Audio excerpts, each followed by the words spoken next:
to start, I know we had talked about in the last one, kind of promoting yourself and being someone who can be approachable by promoters and working with the right promoters and getting the right people around you. But one question we had was, how do you, when you want to go from the amateur ranks to the pro ranks, how do you go about reaching out to promoters and kind of marketing yourself, saying that you're ready for that pro debut? And then the second part of that question was, if they don't get back to you right away, like, do you keep after them if it's someone you want to fight for? How do you not come off as annoying, but you're ready to take that step? Yeah, I think that's a pretty good question that you can apply to not just professional fighting, but I mean, I deal with it now. I reach out to administrators at schools on a regular basis. And when I started doing that, and it correlates exactly to what you're asking, but when I started doing that, I would send one email, not get one response, one email, no response, and take it personally and be like, well, this doesn't work. Well, schools aren't hiring speakers. I'm not doing this anymore. And then I realized like the conversion, well, the warm response rate, like 2% is good. So that means if you send out 100, like 2 that respond in kind is pretty good. So then that tells you, okay, how many I got to be putting out there. And then the thing with annoying, one of my biggest fears as a person is being misunderstood or being attributed a negative, I don't know, trait or comment that is unjustified, right? So, for example, I want to do well with young people. I want to help young people. Well, then that requires that I touch base with a lot of administrators. Those administrators, I don't want to annoy them. I don't want to think that I'm a spammy, annoying guy who just, they hear my name. Most of us have heard the sales or had salesmen in our lives where they're like, come on, man, stop right now.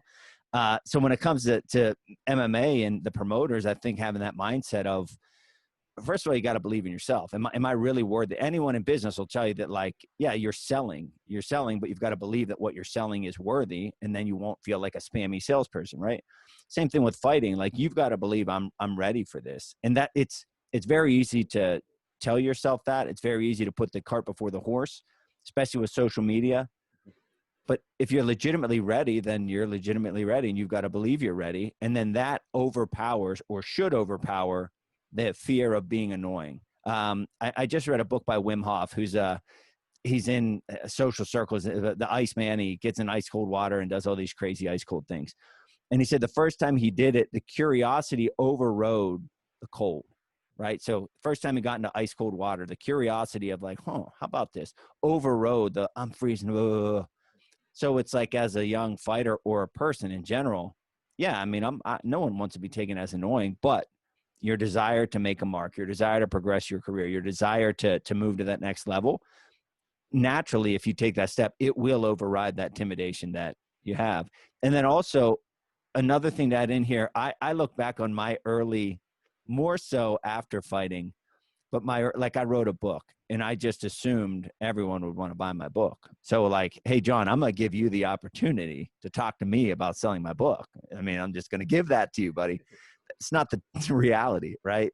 You need something from it. Like your listeners have to care about my story, my book, my whatever, in order for you to do that favor for me.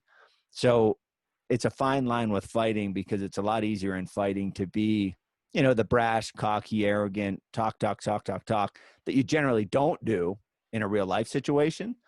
But still, you've got to think of yourself as, you've got to believe, hey, I'm valuable. I'm valuable. My abilities, my name, my character, my everything about me is valuable. But you've got to approach it legitimately. Like, if you come to me and tell me how valuable, I get messages not all the time, a fair amount of time. I know if you're not valuable. I know if you're legit. I know if you're integritous. I know if you've been putting in the work, and it's easy for, promoters to tell that as well. So as long as you've got dot your I's and cross your T's across the board and approach it with like a full, real, authentic, no, I'm ready for this. Then that long-winded answer, but then that you'll learn to overcome that trepidation because you do believe in yourself. And even building on that a little bit more, this may be, as much in business as it is in fighting, but there's always going to be that, that's some sort of rejection, whether it's an opponent turning you down and saying they don't want to fight you, or the promoter saying, no, I don't think you're ready to fight for us, or whatever that may be. So is dealing with rejection something that you believe is just, you have to feel it and do it and kind of build your own way out of it? Or do you have special tools and tactics that you use to deal with that? Absolutely, you have to get over it. And I operate with a dichotomy, because a lot of people will just flat out say, don't take things personally. It's a dichotomy for me, because taking things personally drives the crap out of me, right? It drives me. Like I'm tell me I can't do it, John, I'm going to take that personally and I'm going to do it, period. At the same time, taking it personally to the point of like literally making you sad, dejected, feel like quitting, get over that part of it, right? Let the rejections drive you, like take it personally such that it drives you, but then get rid of the negative, because yes, I mean, and I mean, I don't know how many stories there are, but Thomas Edison, a light bulb, 1,000 wrong ones, and they made a right one. And, Phil Knight, if you read his book, and I just talking about golfers. I'm not into golf at all, but I was talking to my dad about golfers, and it was like, I think it was Sergio Gonzalez years ago who won a big tournament. And he said, like, I lost 72 of these and then I won my next one. So that's the name of the game. So if you do take things personally, learn to constructively take it personally.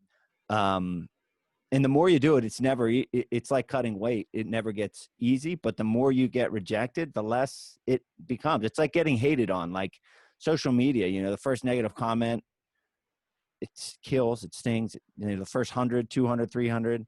And then like 301, you're like, oh, I really got this thing over here I got to do real quick. So I can't worry about that as much. I really want to do this thing. And then it just kind of like gradually fades. And it's that way with getting rejected. I heard there are some mental tools or some maybe philosophies, but I read a book called The Success Principles, and it was like SW, SW, SW, SW. Some will, some won't. So what? Someone's waiting.